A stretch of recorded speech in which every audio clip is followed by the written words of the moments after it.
Civil society, आपने इस political term को सैकड़ों बार सुना होगा. You would have heard and encountered this term called civil society multiple times. But do you know the exact meaning of this term called civil society? The exact definition of a civil society?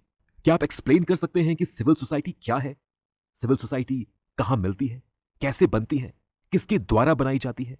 अगर आपके पास इन सवालों का सटीक clear answer नहीं है तो फिर यह वीडियो आपके लिए है. सिविल सोसाइटी एक ऐसा पब्लिक स्पेस है या एक ऐसा पब्लिक स्फीयर है जो फैमिली और स्टेट के बीच एग्जिस्ट करता है. This is the simplest definition of civil society. But this definition is incomplete because it does not have the details that we need to understand and appreciate the idea of civil society, the concept of civil society. So, I'm giving you a more detailed, a more exhaustive, and a more nuanced definition of civil society. Civil society can refer to any place which lies outside the organizational structure of a state and family. Any space, any place which lies outside the organizational structure of a state where people can voluntarily and spontaneously come together, form temporary need-based connections and networks and discuss about politics, economics and other social issues without ever getting influenced by the power or authority of a state or government. This is the expansive, the broader and a meaningful definition of civil society. इसे समझते हैं. Civil society समाज का वो क्षेत्र है, वो public space है जो गवर्नमेंट और स्टेट के ऑर्गेनाइजेशनल स्ट्रक्चर के बाहर लाई करता है, बाहर मौजूद होता है. स्टेट के ऑर्गेनाइजेशनल स्ट्रक्चर के बाहर होने से यहां हमारा क्या मतलब है? देखिए, ये जो पब्लिक स्पेस है, ये जो पब्लिक स्फीयर है जिसे हम सिविल सोसाइटी कह रहे हैं, ये पब्लिक स्पेस स्टेट के ऑर्गेनाइजेशनल स्ट्रक्चर के बाहर लाई करता है.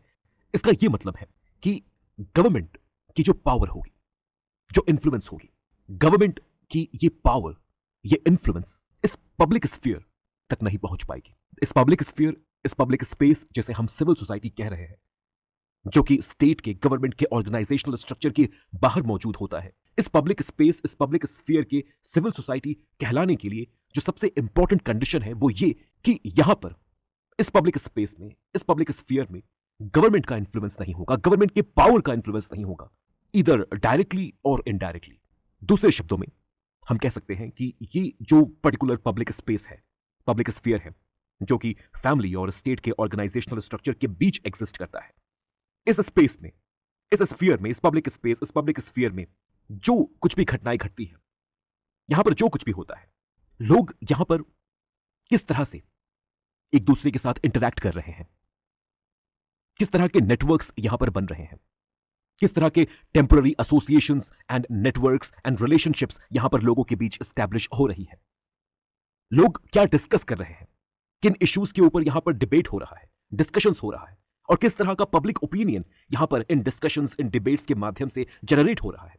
ये जो भी एक्टिविटीज इस पब्लिक स्फीयर में होगी, इन एक्टिविटीज के ऊपर स्टेट का, गवर्नमेंट का कोई भी कंट्रोल नहीं होगा. फिर चाहे ये कंट्रोल डायरेक्ट हो या इनडायरेक्ट हो, गवर्नमेंट की जो पावर है वो इस स्फीयर में एंटर नहीं कर पाएगी. The power of the government will not be able to penetrate this sphere.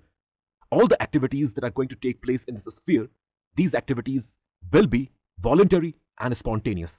This public space, this public sphere will enjoy a sort of immunity or autonomy from the power of the state, from the power of the government. This is what is called civil society. जब भी आप civil society को define करें, आपके definition में ये तीन बातें मौजूद होनी चाहिए. First, civil society and all the organizations, associations, groups, individuals, networks, relationship that are part of this civil society, they will exist between family and state. ये सारे civil society organizations, groups, associations, networks ये family से ऊपर exist करेंगे और state के organizational structure के नीचे ये होंगे मौजूद. This is the first feature of a civil society. Second, the network and relationship which will be formed between and among people in civil society, in this public sphere. These networks and these relationships are going to be temporary and need-based, interest-based. जो भी interactions civil society में लोगों के बीच होंगे, जिस भी तरह के रिलेशनशिप यहां पर एक दूसरे के साथ लोग बिल्ड करेंगे, जिस भी तरह के नेटवर्क्स को यहां पर बनाया जाएगा, जो ग्रुप्स यहां पर बनेंगी, जो एसोसिएशंस यहां पर बनेंगे, इन सब का नेचर शॉर्ट टर्म होगा, टेम्पररी होगा, परमानेंट नहीं. These associations, these networks, they will be need based and they will be temporary. They will not be permanent. This is the reason. This is the reason why family is not included within the definition of civil society.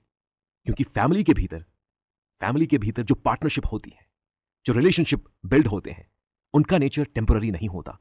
They are permanent. They continue to exist and they will continue to exist. And second thing, family एक need based association को represent नहीं करता.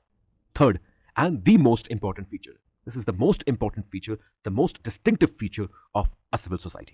अगर ये feature मौजूद नहीं है, if you want to decide whether an organization or a group or association it qualifies to be called a civil society organization, you have to ask the question that whether this third feature is present in that organization or not. और ये तीसरा feature क्या है? ये तीसरा feature civil society organizations की relative autonomy से जुड़ा है. Relative autonomy from what? Relative autonomy from a state, from the power, authority and influence of a state. Civil society वो पब्लिक स्फीयर है जहां तक स्टेट या गवर्नमेंट की पावर और इन्फ्लुएंस नहीं पहुंच सकती. सिविल सोसाइटी में लोगों के बीच जो इंटरैक्शंस होंगे, जो डिस्कशंस होंगे, जो डिबेट्स होंगे और जो पब्लिक ओपिनियन क्रिएट होगा, इन सभी के ऊपर स्टेट चाहकर भी अपने पावर को एक्सरसाइज नहीं कर पाएगी, ईदर डायरेक्टली और इनडायरेक्टली. अगर कोई ऑर्गेनाइजेशन है सोसाइटी में, अगर कोई ऑर्गेनाइजेशन है या कोई ग्रुप है या कोई भी रिलेशनशिप है जो कि स्टेट के पावर और इन्फ्लुएंस के दायरे में आता है, तो फिर वो ऑर्गेनाइजेशन, उस ग्रुपिंग, उस रिलेशनशिप को हम सिविल सोसाइटी के कैटेगरी में नहीं रख सकते. So this was all about getting a conceptual understanding on the topic of civil society.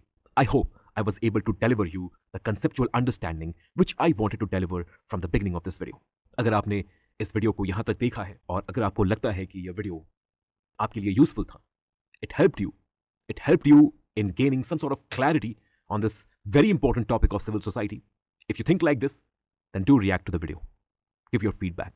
They are important to us. Your reactions, your feedbacks are important to us. Do not stay silent. Video को and करने से पहले मैं आपको political science के हमारे online course की जानकारी देना चाहूंगा. I talk about this course at the end of all the videos simply because I believe that this course has the power, has the potential, has the capability to help you in your journey of understanding political science, mastering political science. इस course में हमने political science के इन सभी 10 units को cover किया है. These 10 units, questions will come from these 10 units in UPSC Civil Service Examination, PSI are optional, as well as UGC NET JRF exam. तो इन exams के लिए इस कोर्स को बनाया गया है, मेरे द्वारा बनाया गया है. 550 से भी अधिक डिटेल्ड वीडियो लेक्चर्स के माध्यम से मैंने इन सभी 10 यूनिट्स को इस कोर्स में कंप्लीट किया है.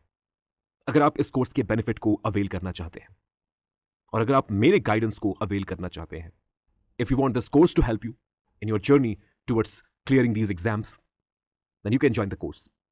अगर इस कोर्स से रिलेटेड और अधिक जानकारी आपको चाहिए तो आप व्हाट्सएप के माध्यम से हमें इस नंबर पर कॉन्टैक्ट भी कर सकते हैं. Thank you so much for listening. God bless.